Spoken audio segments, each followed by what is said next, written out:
kind of talk about some characteristics that don't really fit under a diagnosis. They're not actually symptoms of ADHD, but they're issues that children with ADHD sometimes have that are important to know about in terms of understanding kind of the bigger picture.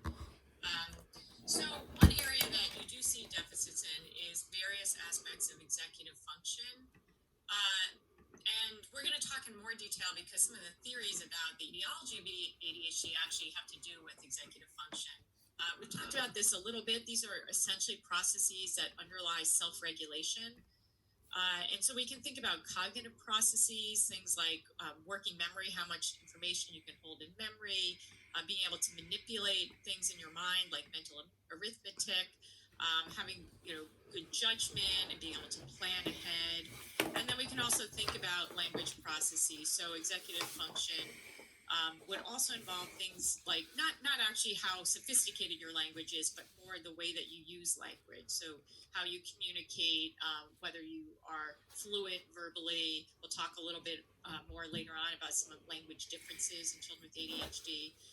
And whether you can use self-directed speech. Self-directed speech is essentially a type of speech children learn as they get older, which helps them to guide their thinking and their, for example, in school, the work that they're doing. We use self-directed speech often without even realizing it. So when children are really young, they might have a parent doing homework with them and saying, well, slow down, make sure you're paying, close attention to each step of what you're supposed to do. And then children kind of move toward doing that themselves. Sometimes they actually start out talking out loud and helping regulate themselves, and then gradually that becomes internalized. So that's an area that we often see children with ADHD having difficulty with. They are less likely to engage in this self-directed speech. There are also some motor processes and emotional processes that actually may reflect problems with executive function. So when you think about processes that guide self-regulation, they're also going to guide motor behaviors, and this would include things like inhibition, which is going to come up a lot today. We talked about it on Tuesday also. That's basically being able to not engage in a certain behavior, being able to kind of stop yourself from doing something you shouldn't do. And motor sequencing is being able to follow through on a sequence of steps. And then we also talked about the fact that although they're not actual symptoms of ADHD, children with ADHD sometimes can have very low frustration tolerance. So they get upset easily, they get aroused easily. So this can also be in part a problem of self-regulation. So we see this set of cognitive deficits. We're going to get into a little bit more detail about some of these later on as well. Any questions about any of those?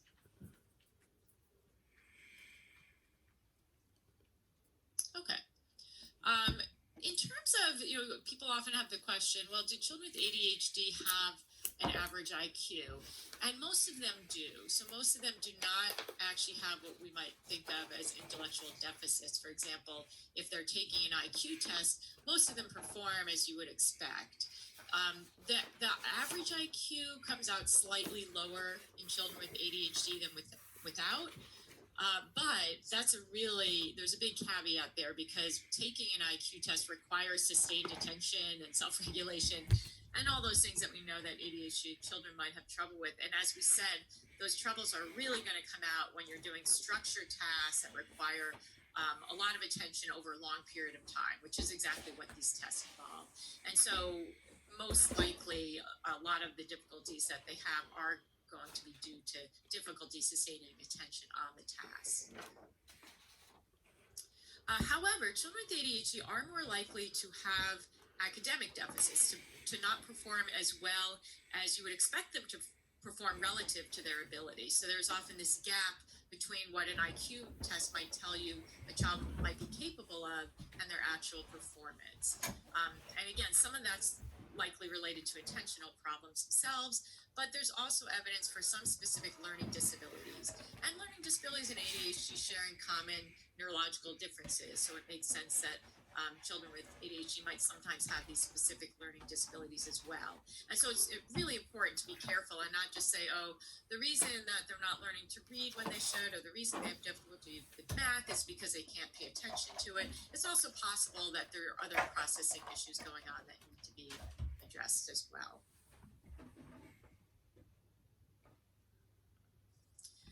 And I'm putting this under cognitive deficits. It's a little bit different, but it still has to do with how children think, and may be related, as I'm going to talk about, to poor executive function. So children with ADHD tend to have differences in their perception of themselves, like their self-esteem. And what's interesting is that the nature of these self-perception differences is actually different in the children with the primarily inattentive type, so that's the PI, and then children with the hyperactive impulsive subtype, HI. So children, remember we said children who have, this is what used to be called just ADD without the H, now we call it ADHD, predominantly inattentive subtype. Remember we mentioned that that subtype of children often have co-occurring anxiety and depression.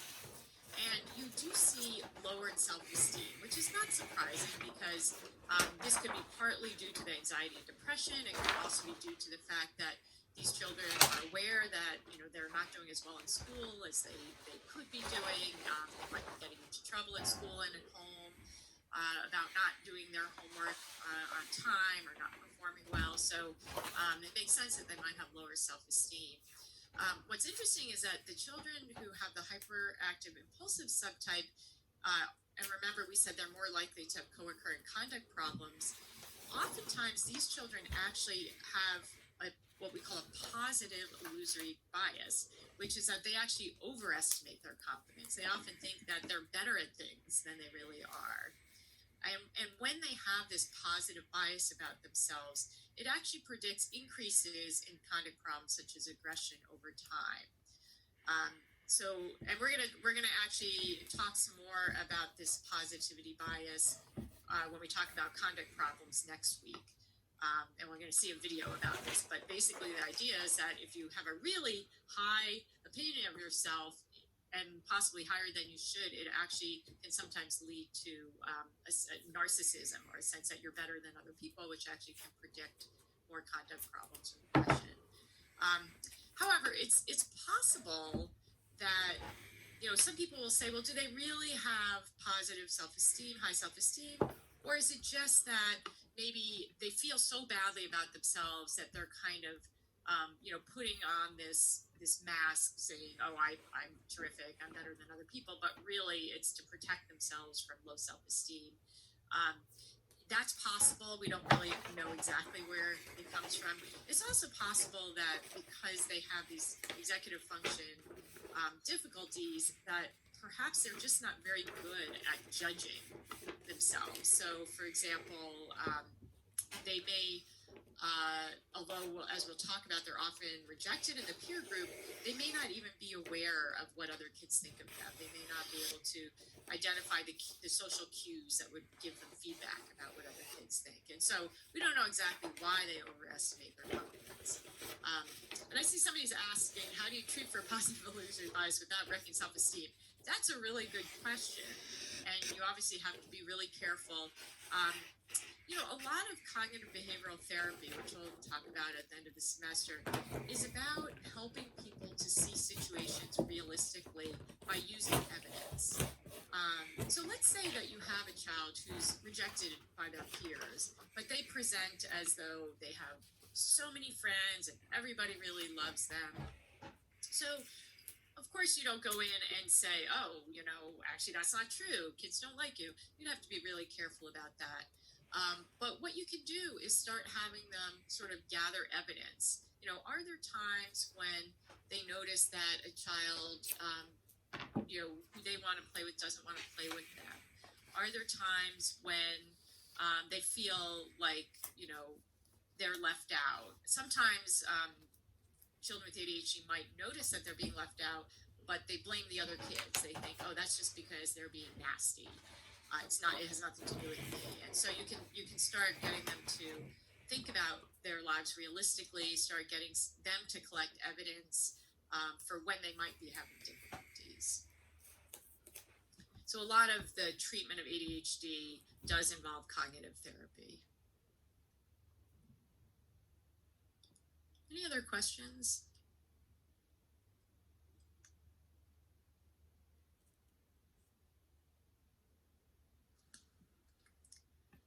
In terms of speech and language deficits, remember we said executive functions can be involved in language as well. Typically, not understanding language, or not having difficulties learning the semantics of language or what words mean, but more in the way that speech and language is used to communicate. So some of the differences you might see are shifts in conversation where they move suddenly from one topic to another, but they don't make a transition, so you don't quite realize what they're talking about. That can come out, turn out as disjointed speech, where they're making comments that really aren't relevant to the conversation. They might assume that a listener knows what they're talking about. So, for example, this is an interesting observation. They tend to use fewer pronouns, and so sometimes if there's a complicated story they're telling, you might not always know who they're talking about when, because they're not using pronouns to refer to people. And sometimes you see what are called abandoned utterances, which are basically they start a sentence, stop it, start another sentence, and don't quite complete their thoughts. This you can see in a lot of children with ADHD. It's often because they're talking really quickly and they're just not even able to keep up with their own pace of speech. But some children with ADHD do also get diagnosed with a formal speech or language disorder. You're more likely to see articulation deficits, which is basically just that they're not forming their words in the way you would normally hear them. And when you see a difficulty, it tends to be more in expressive language than receptive language. So expressive language is basically how you talk, the thoughts that you express to other people. Receptive language is what you understand. And typically children with ADHD have very few difficulties understanding, but sometimes they have more difficulties expressing themselves. Any questions about speech and language?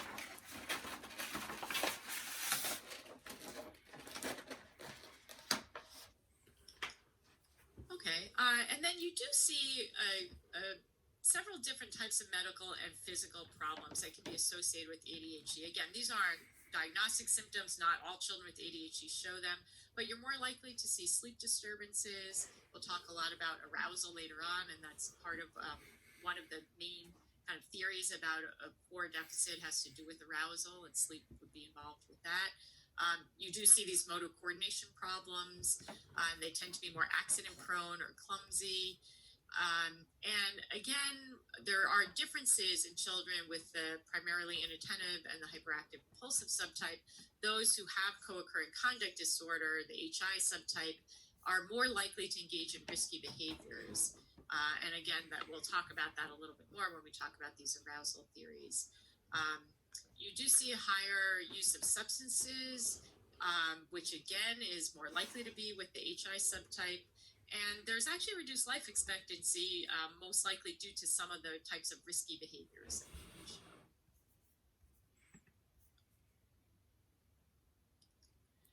And then, as I alluded to before, you do often see interpersonal difficulties in children with ADHD. These, again, are more likely to be with the HI subtype. So kids who are, interrupting other kids, intruding on their games, not waiting for their turn. And then again, with the HI subtype, sometimes you see co-occurring aggression, which obviously is going to be problematic in peer relationships. And they might just be kind of socially insensitive, not quite, like I said, not really read cues or understand what other kids are thinking, have trouble with perspective taking. And so as a result, you do often see higher levels of peer rejection in children with ADHD. And when you ask children with ADHD what they're trying to accomplish in their social situations, they do have different social goals. So most commonly, your typical child in various social situations would be likely to say, well, I'm trying to make friends, I'm trying to get along with other kids. Maybe they're even above and beyond that, trying to be really cooperative and helpful with other kids. Children with ADHD are more likely to endorse goals that involve, I just want to have fun, I want to do something exciting. And so this goes back again to this issue about arousal, that they're looking for peer interactions that are arousing to them. So one question that's come up is whether children who have these difficulties with peers have a problem in terms of their knowledge about social situations? Do they not know what's appropriate in different social situations? Or is it just that their impulsivity or inattentiveness gets in way of them actually performing appropriately or behaving appropriately? And so we actually once did a study with preschoolers to get at this question to try to figure out, because this has really important implications for treatment. You really want to know, is it that they're really impulsive, but if you could slow them down, then they'd be okay and they, be able to get along well with peers? Or is it that even if you slow them down and you give them medication and they're less impulsive and less hyperactive, maybe they still have some core difficulties knowing what to do in social situations. So in this study, we actually, this was a study with preschoolers. So we were using little puppet scenarios. So the experimenter had some puppets and would act out different difficult situations with peers. For example, they might act out a situation where two puppets were throwing a ball together to each other, and a third puppet came up and they wanted to play. And then we would stop the scenario there, and we would ask the question, what would you do? So the child, I should say, was a third puppet. The child had their own puppet, and the child's puppet would enter the situation, and then we'd ask what they would do. And so this first prompt we viewed as getting at social performance. This was kind of their immediate response. And I should say that many of the children actually we couldn't even get the prompt out. They would just do something. We'd say, oh, here are two puppets playing with a ball. They'd be throwing it back and forth. And here's your puppet. They want to play. And before we could even ask, what would you do? They would often do something. And so this was a pretty impulsive response. These are 2 and 3 year olds. They're sort of responding very quickly. And so when we look at the the y-axis there, we're looking at how many pro-social responses did they give in each scenario. There were 4 scenarios, so the maximum score they could get was 4 and the minimum score was 0. So if you look at the 1 here, this is the first prompt. What would you do? And what you can see is the children who we had the parents fill out the Connors questionnaire, which is that questionnaire I showed you last time, which asks about symptoms of attentional problems, impulsivity, hyperactivity. And we found that the kids who scored low on that, the ones I'm calling non-symptomatic, they started out having an average of about 1.75 pro-social responses. So preschoolers are impulsive, right? They're not great at these situations. So even kids with no symptoms are only pro-social a little bit less than half the time. But if you look at the kids with the externalizing symptoms, they showed fewer than 1 pro-social response on average out of 4 scenarios. So less than 25% of the time they're being pro-social.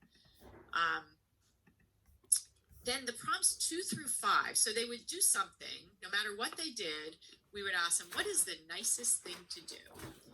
And we would wait and see what they did the next time. And if necessary, we would go up to 5 prompts to try to have them figure out something nice to do. So to give you an example, in this ball throwing scenario, the impulsive response that a lot of children with ADHD showed is their puppet walked up and they grabbed the ball from another puppet and they took it. And so that would be counted obviously as not pro-social, whereas another child who's showing a pro-social response might say, oh, can I play with you?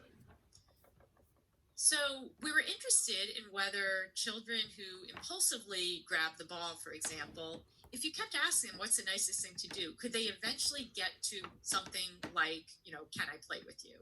Or is it okay if I use the ball? And so what we found is the children without symptoms, they started out a little bit less than 2, and they increased up to the 3rd prompt, and then they kind of maxed out. So this is pretty good for preschoolers, an average of 3.5 out of 4 times they're giving a pro-social response. And the children without externalizing symptoms, they also increased up to the 3rd prompt and then also started leveling out some. Okay, so here's my question for you. Based on these data, would you say that these preschoolers have a deficit in social performance or in social knowledge?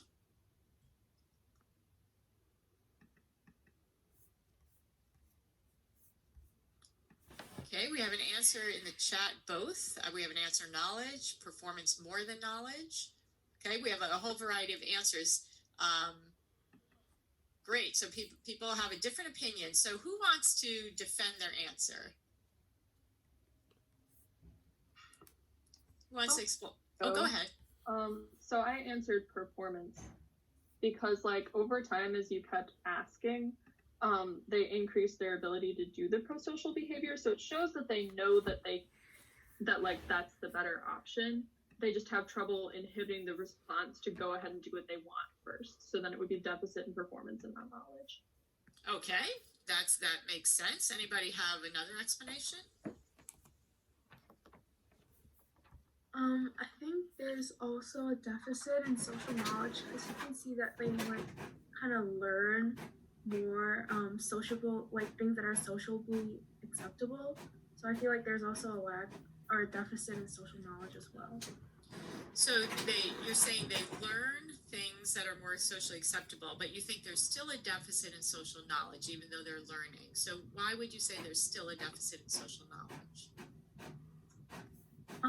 Well, I would say that just because like you can see like the growth is slightly the growth is smaller, or it's not as fast between like prompts 2 and 3. Unlike the children who are non-symptomatic. Yeah, that's a really good observation. So they're not showing as fast growth between prompts 2 and 3. Yeah, that's an important point. And is there anything else we want to take into account?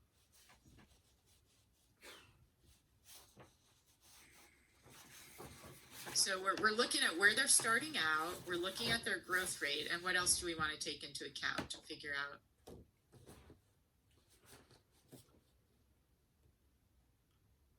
How about where they end up? What would you interpret in terms of where they end up? How would you interpret this? I would say that it's possible the kids who showed symptoms displayed like the growth over time and remained in that high point. So like as they're continuing these responses, they're getting more and more excited and remain in this excited, impulsive state. While the other kids just seem to kind of be like, cool, this is what I'm doing. This is what my response is, but never getting overly excited and remaining there. And so even though they are increasing over time, so it suggests that they have more knowledge than they initially show. The only thing that's changing here is that we're asking them to think carefully about the nicest thing rather than to just respond. So that suggests that they have that knowledge and they can access it, but they never get to quite the same spot. So it suggests that most likely there is a problem both in impulsivity and in how much they can access, how much knowledge they actually have. Now, you could argue that, the knowledge is there somehow, and even after the 5th prompt, they still can't access it. But, when you're giving them that many chances, it would suggest that maybe they just don't know how to join in. Maybe they're just not picking up on cues and thinking about, well, those kids are playing with the ball and the best thing to do, they're not good at perspective taking, so they might not think, well, the best thing to do is let them keep playing with the ball also, but maybe I can join in. So, we don't know 100% what's going on, but it suggests that most likely they have a deficit in performance, in that they're more impulsive, but they also have somewhat of a deficit in knowledge. They never quite get to the same point. And Jacob makes an important point that the problem with social knowledge may be due to an inability to pay attention to cues in order to learn. That's absolutely true.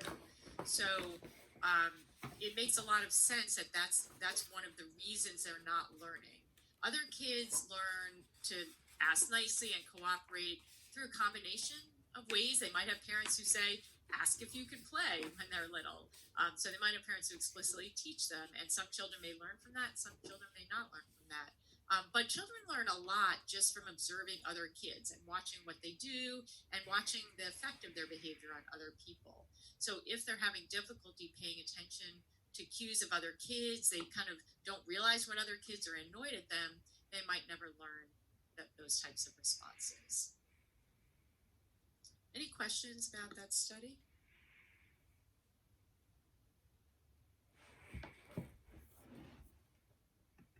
Okay, let's talk a little bit more about other kinds of interpersonal problems. So in the families of children with ADHD, we see a variety of issues both in children and parents. So children tend to be more negative and defiant with their parents. And there have been observational studies showing that the mothers of children with ADHD tend to be less responsive to them and less kind of autonomy granting, to be more controlling in their behaviors, and they're more likely to have negative interactions with their siblings. And then the parents themselves do report more feeling of stress about being a parent and feeling less confident at being a parent. And there's a slightly higher rate of marital conflict and divorce in these families. So there's a lot going on. And, you know, part of the complication here, as we'll talk about in a little bit when we talk about genetics, is that ADHD runs in families. We'll talk more about that, but also other kinds of psychopathology run in the families of children with ADHD, including depression, particularly in mothers, antisocial personality disorder, particularly in fathers, substance abuse. And so some of the issues that we see in family relationships may be about the child, and the child, remember we said, often have irritable temperament early on. They can be very difficult and challenging and throw tantrums. It might partly be that the parents themselves are having difficulties, and that makes it harder for them to parent, and they're more stressed. So a question that's arisen in this area is, what is the direction of effect? Is it that having difficulties in the family is actually a risk factor for developing ADHD, or is it that ADHD is just creating a lot of stress in the family? And we're going to talk more about that question in a little bit.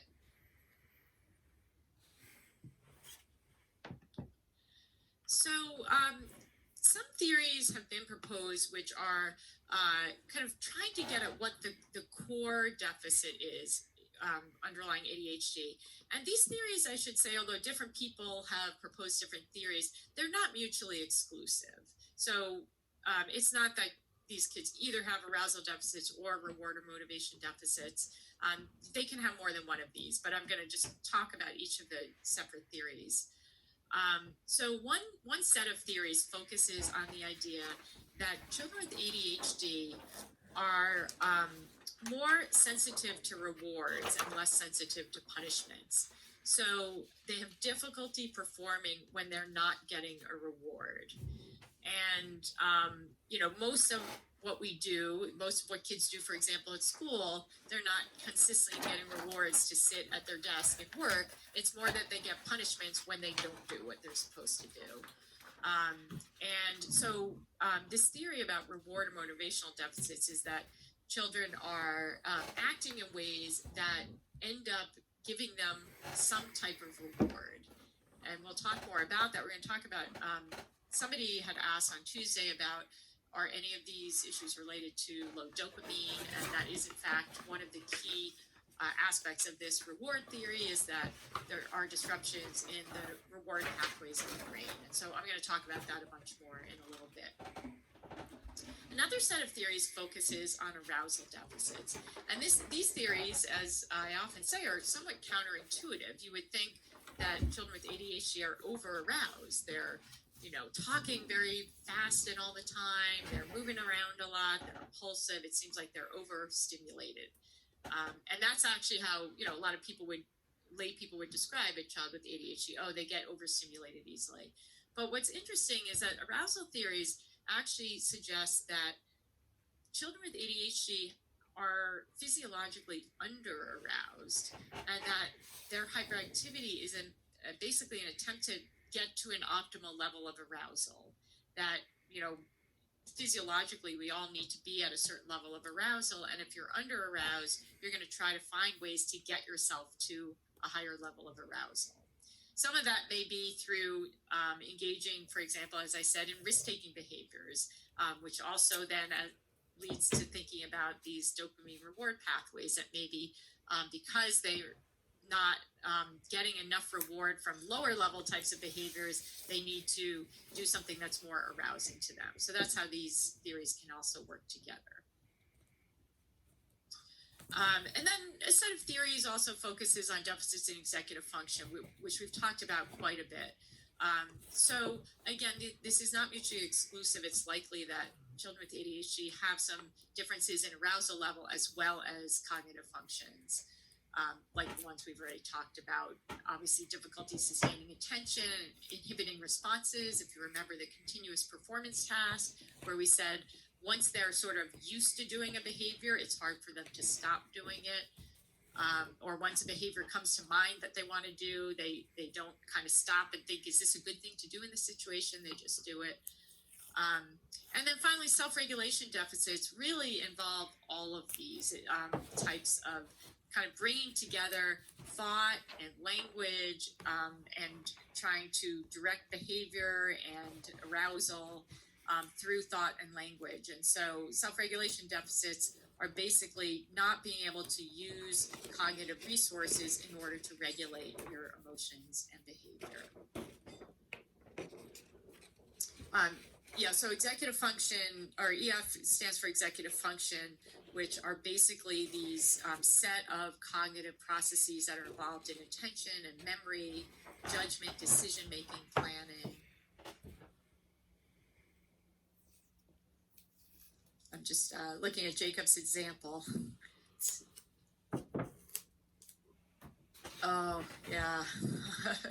That does not sound like a good strategy. I'm hoping teachers are more well educated at this point. Okay, so let's talk about genetic influences. There's no question that ADHD does run in families, as well as other types of related difficulties. So we talked about the fact that children with ADHD often have co-occurring conduct disorder and substance abuse, and that's true in terms of family transmission. So children with ADHD are not only likely to have relatives who have ADHD, but also relatives who have these other kind of externalizing problems such as conduct disorder and substance abuse, as well as depression. And then adoption and twin studies also show very high heritability. So the rates of ADHD in the biological parents of a child with ADHD are 3 times higher than adoptive parents, which remember suggests that there's likely to be a biological transmission process going on. And similar story with twin studies, we see one of the highest heritability rates of the disorders we're going to talk about is for ADHD. And there's no question that heritability plays a much larger role than the environment. We're going to talk about how the environment can play some role, but definitely this is a highly heritable disorder. Any questions about genetic influences?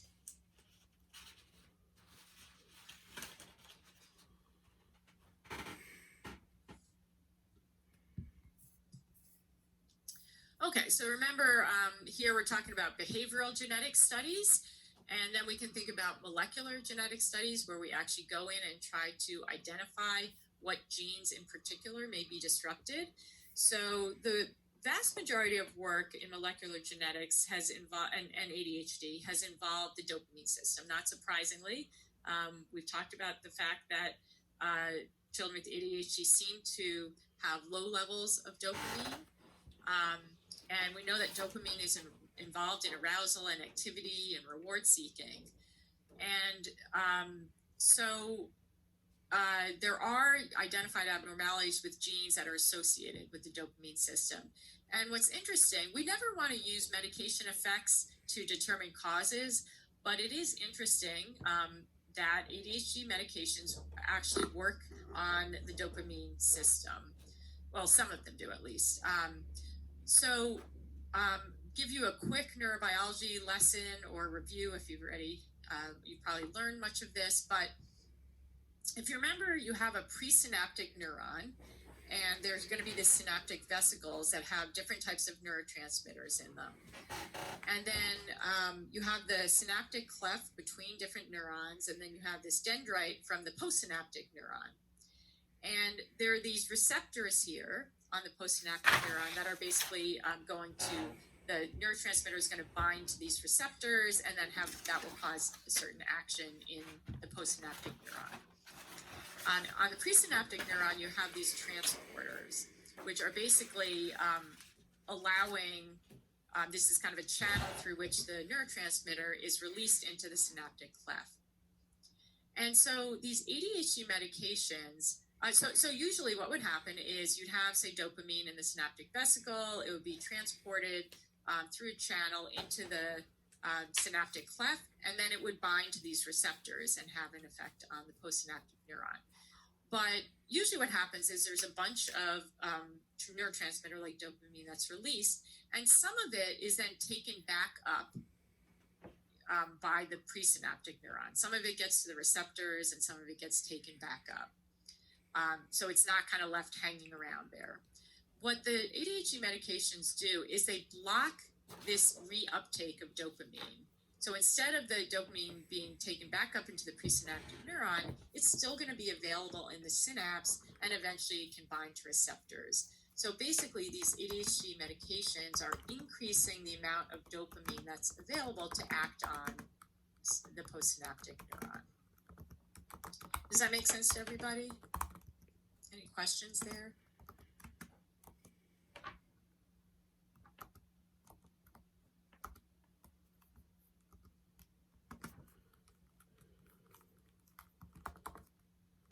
Jacob's asking, is it that with ADHD transporters are too active or there's too little dopamine?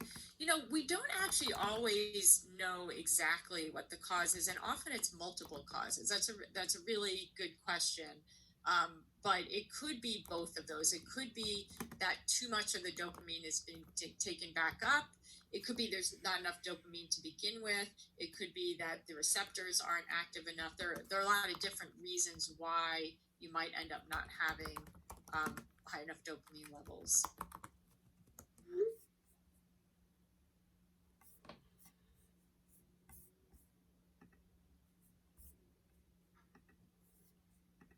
Any other questions?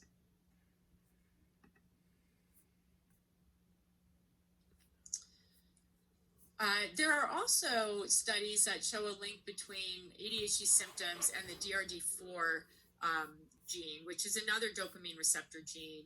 And this particular gene has links with sensation seeking. So this is another sort of mechanism through which, when we think about molecular genetics, we want to think about not just saying, oh, it's that gene, but what is the biological mechanism through which a difference in that gene would influence behavior. And in this case, that mechanism is thought to be about sensation seeking, that this gene, when you have abnormalities in this gene, it's linked to sort of a tendency to want to engage in higher levels of sensation seeking. And this gene also is involved in executive function and attention. In addition to dopamine, there is also research linking ADHD and abnormalities in genes that are involved in the serotonin system. Again, very nonspecific. This system has now come up for multiple types of disorders. Remember, it's also involved in arousal, so it makes sense that we could see issues in this system in children with ADHD. And basically, gene association studies really suggest that we can't really target any one gene, that there are many genes that may combine in terms of creating a risk for ADHD, just like for many other disorders. And also there's studies that show gene-environment interaction. So it's not just about your genes. Genes aren't destiny. It's also about the environment.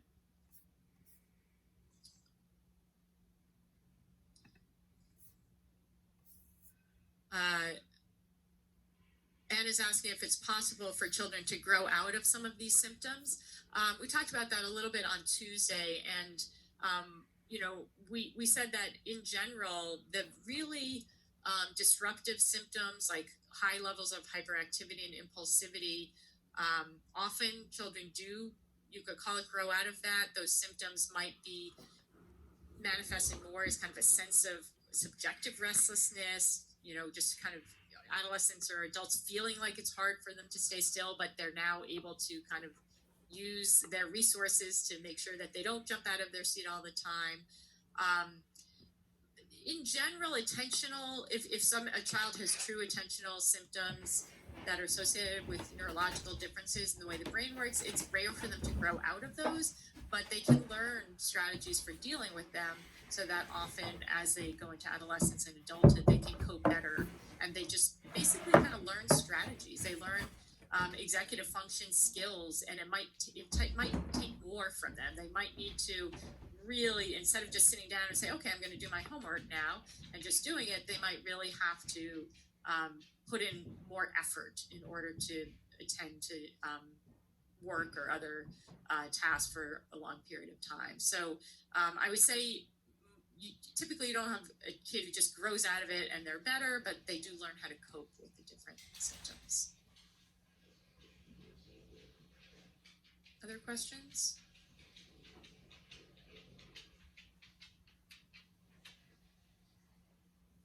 Okay. In terms of early complications that are associated with ADHD, there are a variety of pregnancy and birth complications that we see in children with ADHD. These tend to be very nonspecific. So again, just because there was a pregnancy or birth complication or the child was low birth weight doesn't mean they're necessarily at risk for ADHD. But you do see these complications more often in children with ADHD. And you do see higher rates of maternal alcohol and drug use and cigarette smoking. It's unknown whether this is, this could be partly because it's not necessarily the case that the alcohol and drug use while the mother was pregnant is what caused the ADHD. It could be that the fact that they use alcohol and drugs suggests a common genetic risk. It could also be that when you have families where parents are using or mothers are using alcohol and drugs, the home environment is more chaotic. So we don't know for sure that the alcohol and drug use are necessarily causing the ADHD. We do know that children who are born with fetal alcohol syndrome are more likely to have attentional problems. So there is certainly some link that's likely direct there. But there are other reasons why you might see higher levels of maternal alcohol and drug use.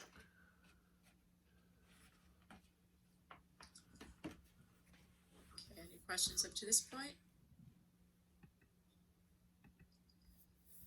All right, well, let's talk a little bit about the brain. I've alluded to the fact that we do know that there's some differences in the way the brain works in children with and without ADHD.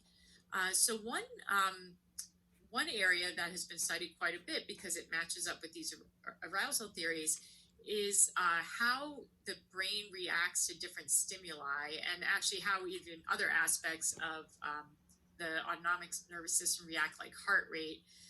So EEG is when you actually look at brain waves, and you can also look at kind of peripheral indicators of arousal, like heart rate.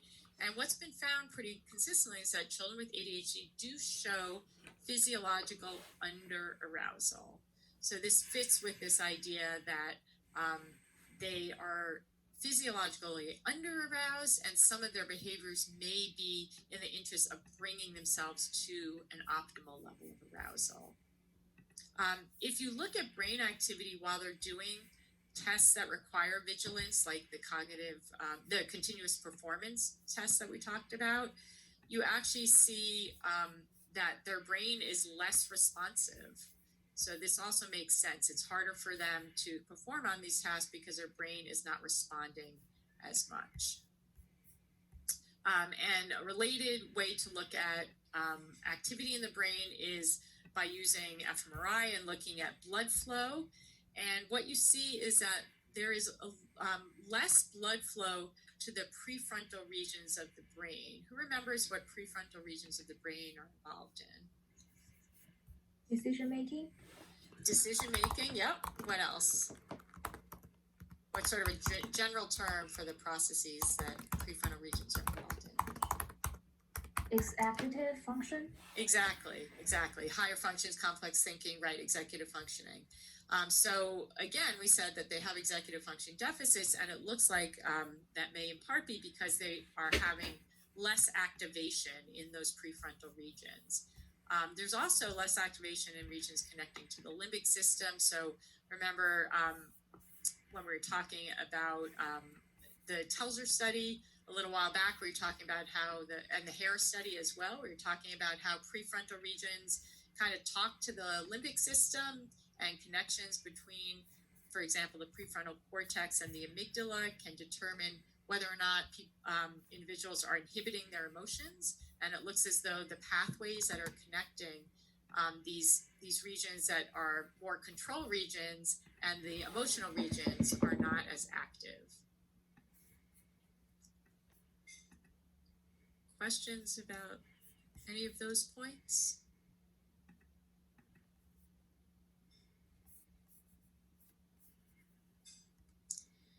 Okay, we also see some structural differences. So some of these differences are also in this frontostriatal circuitry, which is the circuitry that's involved with executive functions. You actually see their prefrontal cortex is actually, on average, smaller. And the basal ganglia, which are involved in reacting to rewards, are also smaller. You do, on average, see just a smaller overall cerebral volume and a smaller cerebellum. And you also see some delays in brain maturation. So we talked a little bit about how much the brain matures very quickly in the early years after birth. It takes a long time to get to complete development. It's really early adulthood before the brain has completely matured. But it takes children with ADHD longer to get to that peak cortical thickness, and that is particularly true in the prefrontal regions. So again, the pieces kind of fit together, that these regions of the brain that are involved in attention and executive function are developing at a slower rate. And that might go back a little bit to the question about, well, can kids grow out of these symptoms? Their brains can, catch up to some extent. They don't always catch up completely, but it may be that as those areas of the brain mature, children are better able to start inhibiting some of those more overt types of hyperactive and impulsive type behaviors.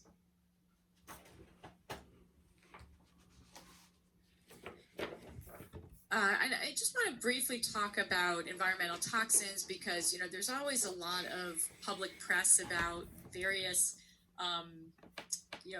toxins in the environment that may lead to different problems. And ADHD has certainly been one of the disorders that there have been a lot of kind of folk theories about, for example, ADHD being a result of food allergies or eating too much sugar or all other kinds of dietary differences. There isn't very good evidence that food allergies or the kind of food children eat leads to ADHD or puts kids at risk in any way.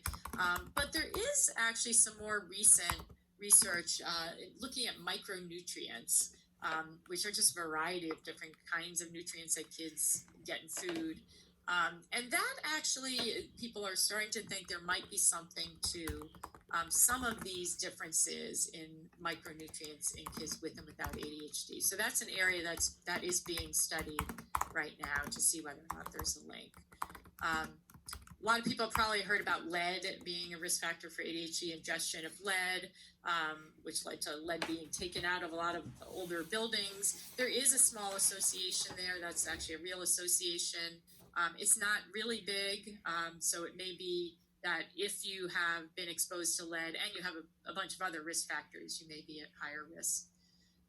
And then, like I said, there is some evidence that prenatal drug and alcohol exposure might be a risk factor for ADHD. Fetal alcohol syndrome certainly is associated with higher levels of ADHD. And I'm just looking in the chat here. Things are trending toward impacts on health. Oh yeah, that health might depend more on zip code than genetic code. Yeah, that's an interesting point, Paul. That not surprisingly, when you look at risk factors like environmental toxins, they're going to be more common in lower SES classes and lower SES neighborhoods. Remember, we did talk about the fact that there is a slightly higher rate of ADHD in lower socioeconomic status class families, and we don't know exactly why. There could be a lot of different explanations, but one explanation could be that they're more likely to be exposed to toxins. Any other thoughts?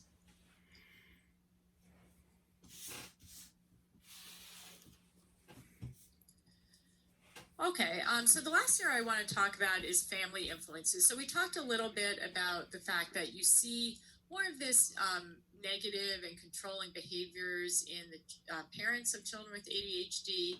The parents themselves are reporting feeling more stressed, and there also is more marital conflict in these families. So, one possibility, there is very little belief out there that these family influences will cause a child to develop ADHD. As I said, there's a strong genetic component, there's a strong neurological component. So there aren't researchers who say, oh, the way that you parent is going to cause your child to develop ADHD. But we've talked a lot about gene by environment interactions. It may be that if you have,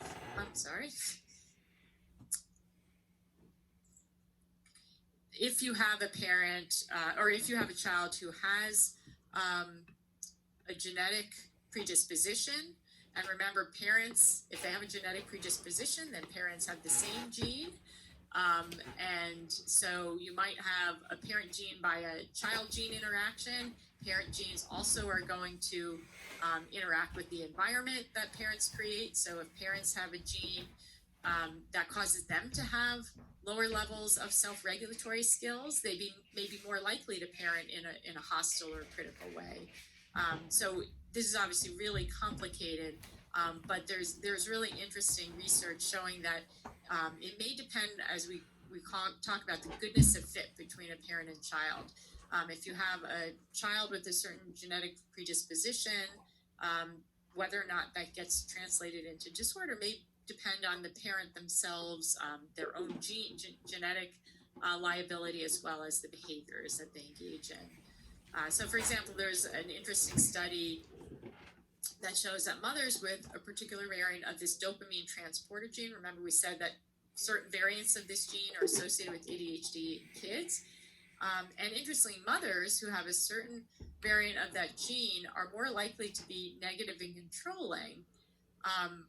But that's specifically when they interact with their children, rather than when they interact with a child they've never met before. So it's not just that these mothers are automatically negative and controlling because of their genetic code. It's that when they interact with their own child, they act that way. But it's particularly true when their child is being disruptive, which suggests that this behavior maybe is partly coming from the mother's own genetic liability, but it's also being elicited by disruptive behavior in the child. So it's very complicated. We have to think about the mother's genes, the child's genes, the mother's behavior, the child's behavior, and these are likely all kind of contributing to a cycle where you see these types of conflictual interactions between parents and children.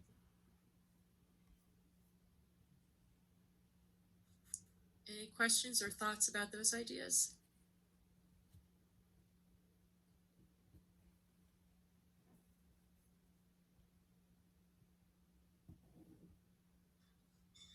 Okay, so the final study I want to talk about, or it's really a set of studies that have been done to try to tease apart this cause and effect. Is it that parents are acting the way they do because they're frustrated with their children, or is it that children are acting up because the parent is more likely to be hostile and controlling? So the best way to actually answer this question, since as I mentioned it's really complicated, is to do what we call double-blind placebo-controlled studies. So again, I'm guessing a lot of people are familiar with these studies. They've been talked a lot with the COVID vaccine, to some extent, placebo-controlled studies. So basically, you would have two groups of children. One group would receive a medication that we know influences ADHD, and another group would receive a placebo. What the double-blind refers to is that neither the child and parent who are receiving the medication or the experimenter who's coding the behavior during these studies know which group is which. So you have a situation where you have children and their parents interacting in the lab, and you're observing them, and you're coding how many negative and controlling behaviors the parents are showing, and you're coding the child's behaviors that are indicative of ADHD symptoms, like how much they're getting up out of their seat or doing impulsive things. And what you find, so when you think about, remember when we said it's really, when we're talking about research design, we said it's really hard to do experimental studies when you're interested in psychopathology because you can't manipulate the things you want to manipulate. You can't cause some parents to be more angry and others not, or some children to act more like they have ADHD and others not. But what you can do is manipulate the child's ADHD behaviors by giving them medication. And so what you find in these studies is that when you give children ADHD medication, they do tend to show a reduction in the symptoms of ADHD. Most kids show at least some reduction in the symptoms. So you have this group of kids who are, they're all ADHD, and some of them are on a placebo, and some of them are on an active medication. And the kids in the active medication group tend to show a decrease in their symptoms. And when they show this decrease in symptoms, the negative and controlling behavior of parents also decreases. The kids who are in the placebo control group, who are not showing a change in their symptoms, the parents are still showing the same kinds of behaviors. So what would you conclude from that finding? What would be some possible conclusions? From my point of view, it seems like when the symptoms decrease, the parents don't feel the need to be as controlling. Right, exactly. So that might suggest that some of the negative and controlling behaviors on the part of parents are not due to the parents' just tendency to want to be negative and controlling. Some of those behaviors are being elicited by the child's symptoms.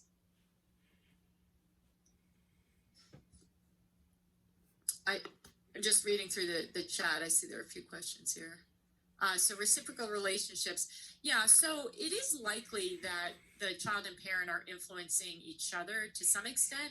But what this study does do is it provides us with a way of understanding, are the parents' negative and controlling behaviors coming before the child's symptoms? Are they causing the child to act the way they do? Or are the child's symptoms eliciting these behaviors in the parents? And what this studies, or these types of studies, suggest is that to some extent, at least, the child's symptoms are eliciting negative and controlling behaviors. And when the child is not showing symptoms, the parent is less likely to be negative and controlling. Paul, you had a question about the Hawthorne effect. Do you want to explain that question? Yeah, and I think it was more just for the controlling and I think you said negative behaviors of the parent.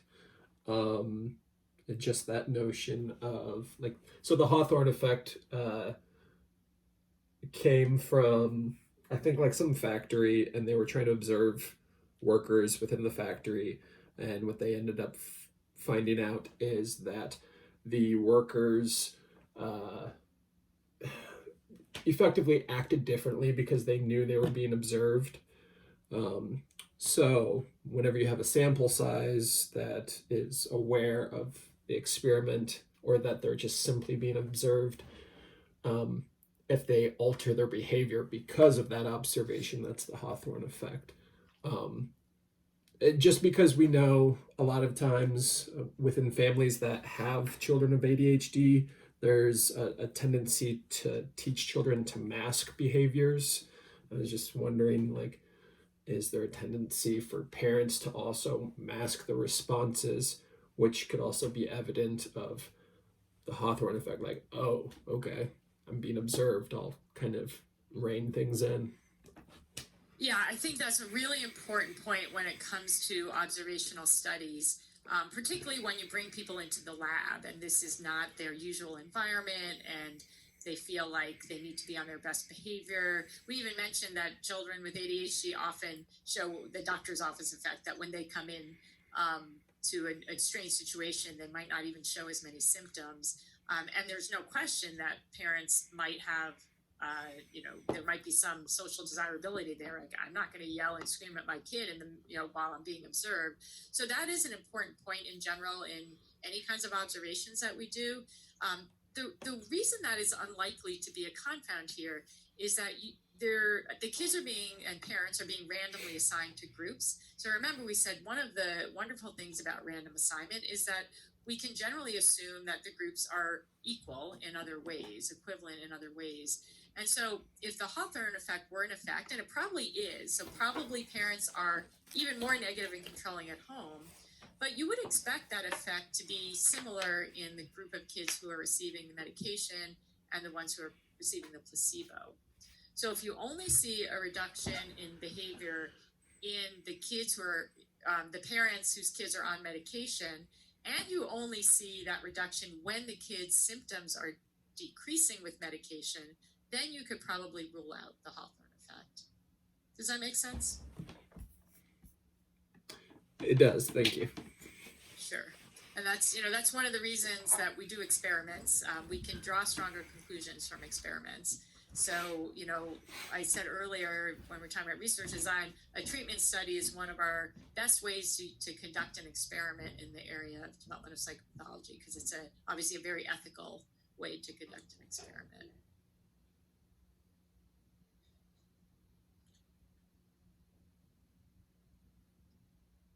Any other questions?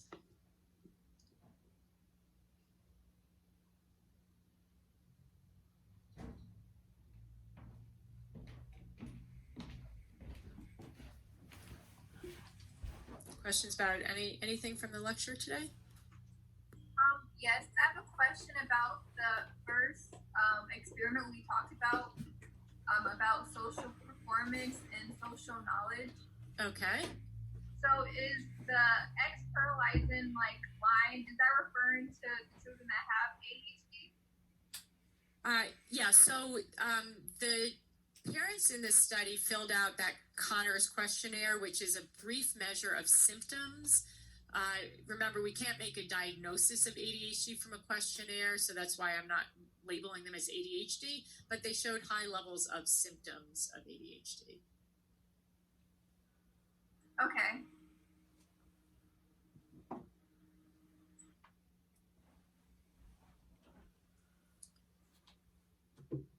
So we have the question about if ADHD is primarily caused by differences in dopamine, why does medication not always work? Medication that regulates dopamine. Yeah, good question. And I'm sure a lot of psychiatrists would like the answer to that. It's true in many types of disorders that some medications work in some individuals. Medications that involve, a certain mechanism of action work in some individuals, and other medications work in other individuals. And there are multiple causes of most disorders. So remember, we talked about multifinality. It's not necessarily the case that every child presenting with a certain disorder has the same underlying issue, whether it's genetic or biological or family or peer related or social cognitive. There are a whole bunch of factors, and there are other genes and other neurotransmitter systems that seem to be involved in ADHD. So that likely partly explains why the same medications don't work with everybody.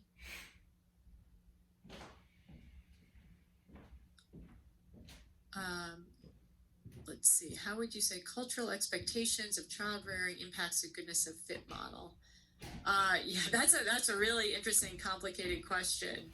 And I think we do have to think about cultural expectations. We talked about the fact that I think we were talking about gender differences in presentation of different symptoms, and maybe boys are taught that it's okay to be more kind of externalizing and aggressive, and girls are taught very early on to inhibit those kinds of behaviors. There could also be cultural differences. So in some cultures, those types of behaviors are more acceptable than others. And I think that there's definitely an interaction between the cultural expectations and different parenting styles. So Sharon, maybe you could say a little bit more about how you might see that playing out. Yeah, I can just speak on that. I think it's a question that I'm still processing because actually my sister just got diagnosed with ADHD like just this week. So this was like a perfect timing for this presentation. Oh, good. I'm glad to hear that. Oh, well, not that your sister is diagnosed, but that you're getting useful information. Yeah, but I just had like some questions about it, just in figuring that out. But like, I had heard that usually ADHD diagnosis is rare for Asian American children, like who grew up in like Asian families, and I was just wondering if that was like caused by any cultural expectations, like if the parenting style was like even if it is considered like more controlling, if like the diagnosis is harder to make because it's more expected that like either like they don't really respond well to it or it's that like that's just the way that the family's supposed to work. Yeah, that's a really interesting question. I don't know of research specifically studying that particular question about Asian American families, but you can imagine that if, it can work in different ways. There's really interesting cultural research on both sides of the coin here because some research suggests that in cultures where certain behaviors are less acceptable, they're going to be seen less because, for example, if you have a more controlling parent, then a child might just not have as much space to kind of show those symptoms. They just, people have talked a lot about masking and the idea that maybe you can learn how to kind of not show your symptoms. And so, one argument would be that if you have a culture where a behavior is unacceptable, then children learn not to show that behavior and you're going to see it less or maybe at least diagnose it less. The other side of that, though, is that if you have a culture where behavior is less acceptable, then people might be more prone to call it a problem at a lower level. So if you have a culture where being, running around during, dinner time is completely unacceptable, you might have, a situation where children who are just normatively a little active get labeled as having a problem because that's an unacceptable behavior in that culture, and then you would see more diagnosis of that type of problem. So I think culture is really, it's very important to consider here, and some of those cultural expectations do get translated through child rearing. But I think exactly how they play out can really differ depending on the situation and the culture and the diagnostic systems and whether or not, as we said, even though we have these very strict diagnostic rules, you still have to interpret them. So how much is too much of a behavior before you decide that it meets criteria for a symptom? That's often a really hard judgment call. So thanks for that question. That's an interesting perspective. Yeah, thank you.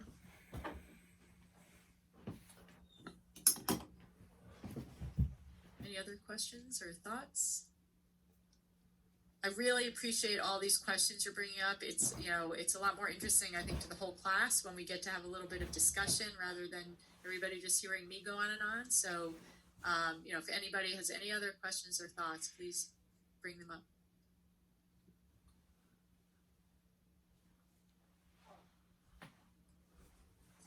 So this isn't, I don't really know how to word this, but how would you explain the difference between kids just being overactive or overstimulated versus ADHD?